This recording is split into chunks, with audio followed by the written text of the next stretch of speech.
کہ تمہارے رب کی طرف سے جو تم پر بھیجا گیا ہے، تم پر نازل کیا گیا، اس کو تم پڑھو، اس کی تلاوت کرو۔ تلاوت کے معنی یہ ہے کہ کسی چیز کو فالو کیا جائے، کسی چیز کو امیٹیٹ کیا جائے، اس کی نقالی کی جائے۔ تو مطلب کہ قرآن مجید جیسا کہتا ہے اسی طرح سے ہم بھی کریں، یہ تلاوت۔ تو یہ بات بڑے ہی واضح انداز سے بیان کی گئی۔ چنانچہ اس کتاب کو انسانوں کی بنیادی ضرورت قرار دیا گیا۔ جس طرح سے ہوا، پانی اور غذا کے بغیر انسان زندہ نہیں رہ سکتا، ایک اور چیز اس میں شامل ہونی چاہیے، وہ ہے اللہ تعالیٰ کی کتاب۔ ہوا، پانی، غذا اور کتاب اللہ، اس کے بغیر انسانی زندگی ممکن نہیں ہے۔ چنانچہ اللہ کے رسول صلی اللہ علیہ وسلم فرماتے ہیں کہ یہ جو کتاب ہے، ان حاضر القرآن مادوبۃ اللہ تعالیٰ کا دسترخوان ہے۔ یعنی اس طرح سے ہمارے گھروں میں دسترخوان ہوتے ہیں اور اس میں ہماری اپنی پسند کی چیزیں ہوتی ہیں، ہمارے جسم کو بھانے والی چیزیں ہوتی ہیں، ہم ان کو پسند کرتے ہیں۔ کوئی دسترخوان پر بیٹھ کر جھگڑتا نہیں، اور دسترخوان پر بیٹھ کر جب اٹھتا ہے تو بھوکے پیٹ نہیں اٹھتا ہے۔ یہی معاملہ قرآن مجید کا ہے، یہ اللہ کا دسترخوان ہے۔ اس میں وہ باتیں بیان کی گئی ہیں جو انسانوں کو جچتی ہیں، انسانوں کو بھاتی ہیں، انسانوں کی فطرت سے میل کھاتی ہیں۔ اور جب انسان اس کے آگے بیٹھتا ہے رہنمائی کی نیت سے، تو وہ رہنمائی لے کر اٹھتا ہے۔ ان حاضر القرآن مادوبۃ اللہ فاقبلوا مادوبۃ ما استطعتم، تم بڑھو اس کی طرف، لپکو اس کی طرف، اسی قدر جس قدر تمہارے اندر بھوک ہے، تڑپ ہے، پیاس ہے۔ جس قدر رہنمائی کی تڑپ ہے اسی کی مناسبت سے تم آگے بڑھو، اس سے رہنمائی حاصل کرو، یہ بات بتائی گئی۔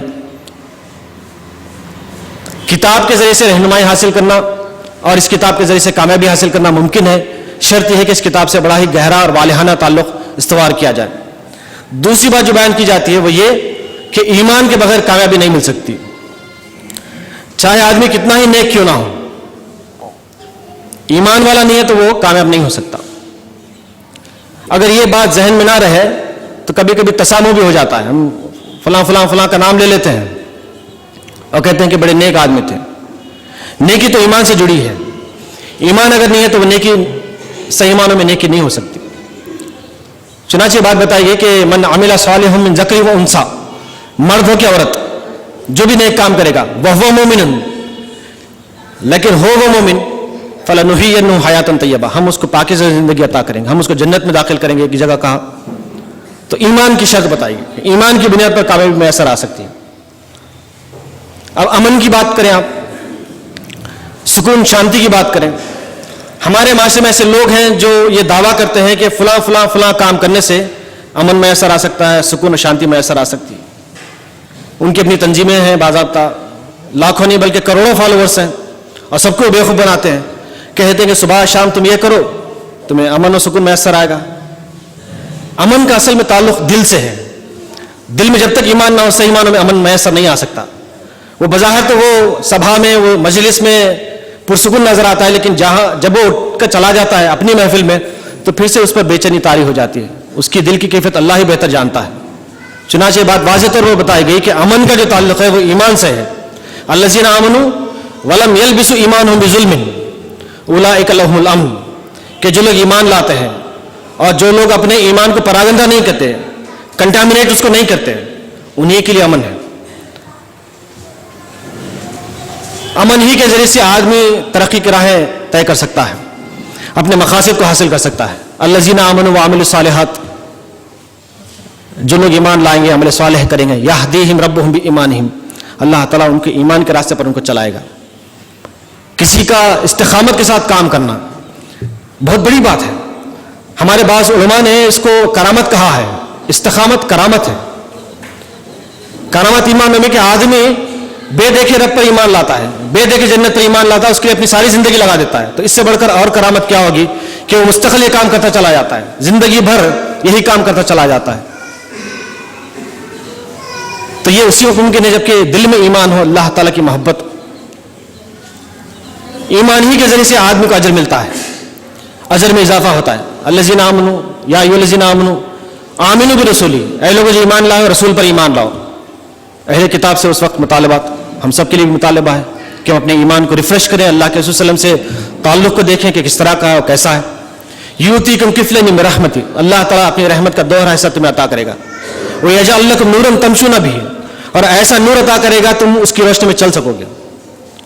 نور کے معنی ہدایت کے ہے، روشنی کے ہے، صلاحیتوں کے ہے، وسائل کے ہیں، اللہ تعالیٰ تمام کی تمام چیزیں عطا کرے گا، اور ایمان ہی کے ذریعے سے اقتدار بھی ملے گا۔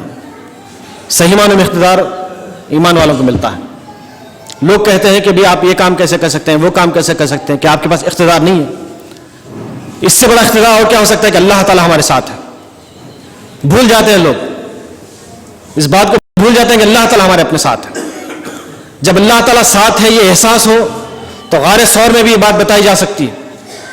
ابتر حالات، انتہائی ابتر حالات، ان کا صحیح طور سے اندازہ ہم نہیں کر سکتے، لیکن وہاں پر اللہ کے رسول علیہ الصلوۃ والسلام نے فرمایا کہ لا تحزن ان اللہ معنا، غم نہ کرو اللہ ہمارے ساتھ ہے۔ مطلب یہ ہے کہ اقتدار کا سر چشمہ اللہ تعالیٰ کی ذات ہمارے ساتھ ہے، اس سے بڑھ کر کوئی اور اقتدار نہیں ہو سکتا۔ اگر تحریک اسلامی کامیاب ہو سکتی ہے تو بس اسی یقین کے ساتھ، اسی سوچ کے ساتھ کامیاب ہو سکتی ہے کہ اللہ اس کے ساتھ ہے۔ یہ سوچ جب کمزور ہو جائے، یہ یقین جب ڈھیلا پڑ جائے تو کامیابی میسر نہیں آ سکتی، چاہے وہ جو اقتدار کہلاتا ہے ہمارے پاس ہی کیوں نہ ہو۔ جب اس یقین کے ساتھ اہل ایمان کام کرتے ہیں، الذین آمنوا وعد اللہ الذین آمنوا منکم وعملوا الصالحات، کہ تم میں سے جو لوگ اس یقین کے ساتھ کام کرتے ہیں، اس ایمان کے ساتھ اور اس یقین کے ساتھ، لیستخلفنہم فی الارض، اللہ تعالیٰ انہیں زمین میں اقتدار دے گا، کما استخلف الذین من قبلہم، جس طرح کہ اس نے پہلے کے لوگوں کو اقتدار دیا تھا۔ تو اقتدار جن معنوں میں ہم لیتے ہیں وہ بھی میسر آئے گا، لیکن اس سے پہلے اس طرح کی سوچ ضروری ہے کہ اللہ تعالیٰ فرماتا ہے کہ تمہیں ہم اقتدار دیں گے، لیستخلفنہم فی الارض، ہم تمہیں زمین میں اقتدار دیں گے جس طرح سے ہم نے پہلے کے لوگوں کو اقتدار دیا تھا۔ تو یہ بات بڑی وضاحت کے ساتھ بیان کی گئی کہ ایمان کے بغیر کوئی بھی عمل معتبر نہیں ہو سکتا، اور ایمانی اصل میں وہ محرک ہے کہ جو آدمی کو سیلف لیس سروس کے لیے آمادہ کر سکتا ہے۔ لوگ کہتے ہیں کہ بھئی انسانیت ہونی چاہیے، انسانیت ہونی چاہیے۔ انسانیت کے معنی اصل میں ایمان ہی کے ہیں کہ اگر آدمی کے دل میں ایمان نہ ہو تو وہ سیلف لیس سروس کیوں کرے گا؟ انما نطعمکم لوجہ اللہ، کہ ہم تمہیں کھلاتے ہیں اللہ کے لیے، لا نرید منکم جزاء ولا شکرا، ہم تم سے کوئی جزا اور شکر نہیں چاہتے۔ تو یہ سیلف لیس ایٹیٹیوڈ جو ہوتا ہے وہ اللہ تعالیٰ کی محبت کی وجہ سے ہوتا ہے، اللہ تعالیٰ پر ایمان کی وجہ سے ہوتا ہے۔ تو لوگ جب انسانیت کی بات کرتے ہیں تو اصل میں انڈائریکٹلی وہ ایمان کی بات کرتے ہیں، ان کے سامنے ایمان کی وضاحت ہونی چاہیے۔ یہ دوسری بات ہے جو قرآن کریم میں بیان کی گئی ہے، کامیابی کے لیے، ترقی کے لیے، کامرانی کے لیے۔ تیسری بات جو بیان کی گئی وہ یہ کہ یہ قرآن مجید ایک عملی کتاب ہے، یہ تھیوریٹیکل کتاب نہیں ہے، یہ عمل کا مطالبہ کرتی ہے۔ یہی وجہ ہے اتباع کی تاکید کی گئی، تلاوت کی تاکید کی گئی، اس طرح سے پڑھنے کو کہا گیا جیسا کہ پڑھنا چاہیے۔ تو مطلب یہ ہے کہ پورا قرآن مجید ایک ضابطۂ عمل ہے، ایک ایکشن پلان ہے۔ شریعت ہم بولتے ہیں، شریعت کے معنی کیا ہے؟ شرع کے معنی ایک ہائی وے کے لیے بولا جاتا ہے، ہائی وے آف ایکشنز، وہی قرآن و سنت سے ہم لیتے ہیں۔ تو قرآن مجید میں جو باتیں بیان کی گئی وہ عمل کی باتیں ہیں۔ کسی بھی پہلو کو لے کر آپ دیکھیں، عمل کی تفصیلات آپ کو ملیں گی۔ توحید کو آپ لیں، توحید سے متعلق کیا عمل ہو سکتے ہیں ان کا ذکر آپ کو قرآن مجید میں ملے گا۔ اعبدوا اللہ، اللہ کی بندگی کرو، اور یہ بندگی ساری زندگی کو گھیر لیتی ہے، ساری زندگی کو اپنے دائرے میں لیتی ہے۔ اعبدوا اللہ، رسالت پر آپ غور فرمائیں، اس کے مختلف ڈائمینشنز بتائے گئے ہیں، اور سب سے اہم ترین بات جو ہے وہ یہ کہ یہ رسول جو تمہارے پاس آئے ہیں وہ تمہارے لیے نمونہ ہے، اسوہ حسنہ ہے آپ علیہ الصلوۃ والسلام کی زندگی میں۔ مطلب یہ ہے کہ ایک بندہ اگر اپنی زندگی کو سنوارنا چاہتا ہے، اللہ کے رسول صلی اللہ علیہ وسلم کی زندگی کو دیکھ کر سنوار سکتا ہے۔ جو جو معاملات اس کو درپیش آئیں گے ان تمام ہی معاملات میں یہ اسوہ رہنمائی دے گا اسے۔ آخرت کی آپ بات لیں، آخرت کے سلسلے کی تفصیلات بتائی گئی، من کان یرجو لقاء ربہ فلیعمل عملا صالحا۔ بنیادی بات یہ ہے کہ جو شخص اپنے رب سے ملاقات کا یقین رکھتا ہے وہ اچھے کام کرتا ہے، تو آخرت کا جس کو یقین ہوگا وہ اچھے کام کرتا چلا جائے گا۔ اچھے کاموں کی تفصیلات بیان کی گئی، ماڈلز پیش کیے گئے ہیں۔ قرآن مجید تمام ہی انسانوں کے لیے ہے، مردوں کے لیے بھی، خواتین کے لیے بھی، لیکن خواتین کی چونکہ نفسیات الگ سی ہوتی ہیں، ان کا بطور خاص لحاظ رکھا گیا ہے۔ ہماری ماں حضرت ام سلمہ رضی اللہ تعالیٰ عنہا ایک مرتبہ اللہ کے رسول صلی اللہ علیہ وسلم سے عرض کرتی ہیں کہ اللہ کے رسول صلی اللہ علیہ وسلم آپ مجھ سے بہت محبت کرتے ہیں، میں بھی آپ سے محبت کرتی ہوں، لیکن کیا بات ہے کہ اللہ تعالیٰ نے ہمارا ذکر نہیں کیا قرآن کریم میں؟ تو آپ علیہ الصلوۃ والسلام نے سورۃ الاحزاب کی آیت تلاوت فرمائی، ان المسلمین والمسلمات والمؤمنین والمؤمنات۔ یہ جو کمپیریٹیولی بیان کیا گیا مرد اور عورت کا اسوہ کردار، کہا کہ میں اور آپ ہیں۔ تو مطلب یہ ہے کہ جو پڑھے گا قرآن مجید اس کی ہو جائے گی، اس کے لیے اس کے عمل کے لیے کافی ہو جائے گی. لقد انزلنا الیکم کتابا فیہ ذکرکم، اللہ تعالیٰ فرماتا ہے کہ ہم نے کتاب تمہارے پاس بھیج دی ہے جس میں تمہارا ذکر موجود ہے. میں پڑھوں گا تو میرا ذکر، آپ پڑھیں گے تو آپ کا ذکر، بیٹا پڑھے گا تو اس کا ذکر، بیٹی پڑھے گی تو اس کی ذکر، بہو پڑھے گی تو اس کا ذکر، ساس پڑھے گی تو اس کا ذکر. کوئی فرق نہیں ہے یہاں پر، جو پڑھے گا اس کی کتاب ہو جائے گی. لیکن جیسا کہ عرض کیا گیا، خواتین کا لحاظ رکھتے ہوئے ان کے کچھ ماڈلز پیش کیے گئے. اور خواتین کی فطرت ہوتی ہے کہ وہ دیکھ کر سیکھتی ہیں، زیادہ تر ماں کو دیکھ کر بیٹی سیکھتی ہے، بہنوں کو دیکھ کر بہنیں سیکھتی ہیں، والد کو دیکھ کر بیٹیاں سیکھتی ہیں. یہ ہم اچھی طرح سے جانتے ہیں. تو قرآن مجید میں مختلف ڈائمنشن سے خواتین کا ذکر کیا گیا. حضرت عائشہ رضی اللہ تعالیٰ عنہا کا جو اسوہ ہے وہ اس خاتون کے لیے جس کے گھر میں کام کی گنجائش نہیں ہے، شوہر ظلم کرتا ہے، ساس ظلم کرتی ہے، مختلف قسم کی اذیتیں اس کو دی جاتی ہیں، اس کے لیے حضرت عائشہ کا اسوہ سامنے آتا ہے. مریم علیہ السلام، آپ کو جس طرح سے آزمائشیں میں مبتلا ہونا پڑا، جس طرح سے آزمائشوں سے دو چار ہوئی، شاید ہی کوئی خاتون دو چار ہوگی. تو اگر کوئی خاتون آزمائشوں میں دو چار ہے اور بڑی ہی غیر معمولی آزمائشیں ہیں تو ان کے لیے حضرت مریم علیہ السلام کا اسوہ سامنے ہے. کوئی اپنی بیٹی کی تربیت کرنا چاہتی ہے، بیٹے کی تربیت کرنا چاہتی ہے، شوہر کا تعاون کرنا چاہتی ہے تو حضرت حاجرہ اور سارہ کا اسوہ سامنے ہے. کوئی دولت مند خاتون ہے، اس کے لیے حضرت سبا کا اسوہ سامنے ہے. تو مختلف ڈائمنشن سے آپ دیکھتے ہیں کہ قرآن مجید میں خواتین کے لیے اسوے بیان کیے گئے، نمونے بیان کیے گئے، ان سے بھی وہ خاص طور سے رہنمائی حاصل کر سکتے ہیں. تو کامیابی اور کامرانی کے لیے یہ تین اہم باتیں معلوم ہوتی ہیں. ایک تو یہ کہ خود قرآن مجید پر تکیہ کیا جائے، اس کو دن اور رات کا معاملہ بنایا جائے، پڑھنا چاہیے، اس پر عمل کرنا چاہیے، اس کو ہی ہدایت کی کتاب ماننی چاہیے. دوسرا یہ کہ ایمان کی تازگی کی فکر کرنی چاہیے، ایمان کے بغیر کامیابی کا تصور نہیں ہے. اور تیسرا یہ کہ قرآن مجید جو عمل کا ایک پلان پیش کرتا ہے اس پر کاربند ہونے کی مکمل کوشش کرنی چاہیے. تو یہ موضوع کے تحت کچھ باتیں تھیں جو آپ کے سامنے رکھی گئیں. آخری بات جو عرض کرنی وہ یہ کہ قرآن مجید کے جو تقاضے ہیں، دیگر تقاضے، انہی کے ذریعے سے ہم یہ دو چیزیں حاصل کر سکتے ہیں. ایک تو رہنمائی ہے اور دوسرا کامیابی کا سامان کرنا ہے. تقاضے کیا ہیں؟ پڑھنے کا معاملہ. قرآن مجید کو کثرت سے پڑھنا چاہیے. الحمدللہ ہم میں سے اکثر احباب اس کا اہتمام کرتے ہیں، لیکن اس میں اضافہ ہونا چاہیے. قرآن مجید پر تدبر تفکر کا آغاز تلاوت سے ہوتا ہے. تلاوت اگر نہیں کرتے کوئی تو ان کا تدبر تفکر کرنا بھی وقتی معاملہ ہو سکتا ہے، ہمیشہ کا معاملہ نہیں ہو سکتا. تو ایک تو تلاوت ہونی چاہیے، غور و فکر کا معاملہ ہونا چاہیے. غور و فکر کے لیے ایک آسان طریقہ یہ ہے کہ اسٹڈی سرکلز آرگنائز کیے جائیں، مردوں کے الگ، خواتین کے لیے الگ. جو احباب ہمارے اپنے ایسے ہیں جو قرآن مجید پر نظر رکھتے ہیں وہ اپنی نگرانی میں اسٹڈی سرکلز کنڈکٹ کریں. بڑے کامیاب چلتے ہیں اسٹڈی سرکلز کے ذریعے سے قرآن مجید پر غور و فکر کرنا آتا ہے. انڈیویجول بھی کر سکتے ہیں لیکن کلیکٹیولی بہت اچھا ماحول سامنے آتا ہے. تیسرا ہے عمل کرنے کی بات ہے. قرآن مجید کی تعلیمات پر عمل کرنے کا بھی ایک ماحول ہونا چاہیے. ماحول بننے سے ہی بات بنتی ہے. ہمارے اپنے اجتماعیت میں اس طرح کا ماحول ہو کہ قرآن مجید پر عمل کرنے کی کوشش ہو. ہم جب علی گڑھ میں پڑھتے تھے تو ایک صاحب تراویح پڑھانے کے لیے آتے تھے، ڈاکٹر حمید اللہ صاحب، ابھی بحیات ہیں وہ. ڈاکٹر عبدالحق صاحب، ڈاکٹر فریدی صاحب کے ساتھیوں میں سے ہیں. ان کو پرانا قرآن مجید حفظ تھا. ایسی باتوں میں بات سامنے آئی کہ انہوں نے قرآن مجید کیسے حفظ کیا. تو مرحوم عبداللہ خنزاری صاحب فرماتے ہیں کہ ہمارے درمیان ایک کمپٹیشن رہتا تھا ہمیشہ کہ کون سورہ بقرہ یاد کرتا ہے، کون سورہ آل عمران یاد کرتا ہے، کون سورہ مائدہ یاد کرتا ہے. ایسے کرتے تھے، کمپٹیشن، مقابلہ ہوتا تھا. تو اسی مقابلے میں ڈاکٹر حمید اللہ صاحب نے پورا قرآن مجید حفظ کر لیا. تو ماحول جب بنے گا تو اس طرح کے لوگ بھی سامنے آ سکتے ہیں. قرآن مجید پر عمل کا ماحول بننا چاہیے. کویت میں کچھ خواتین نے اس کا تجربہ کیا تھا. قرآن پر عمل ایک کتاب بھی انہوں نے تحریر کی. خواتین نے یہ طے کر لیا کہ ان آیتوں پر عمل کریں گے.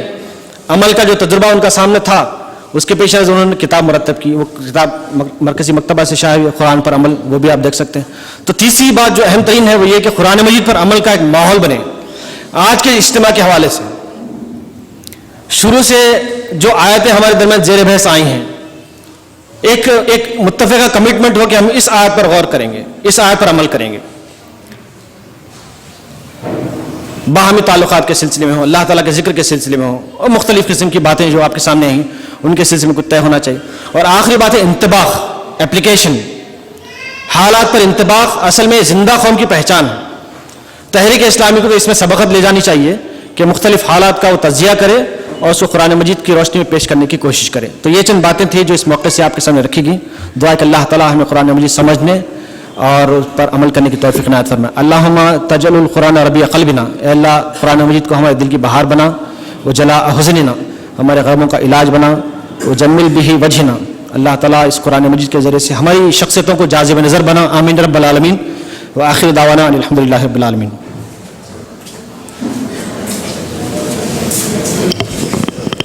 جزاک اللہ محترم عبداللہ جاوید صاحب. محترم رفقا، ابھی یہ 20 منٹ سوالات و جوابات کے لیے مختص ہیں. تمسک بالقرآن اس موضوع پر جو آپ نے گفتگو فرمائی ہے، آپ اس سے متعلق سوالات کر سکتے ہیں.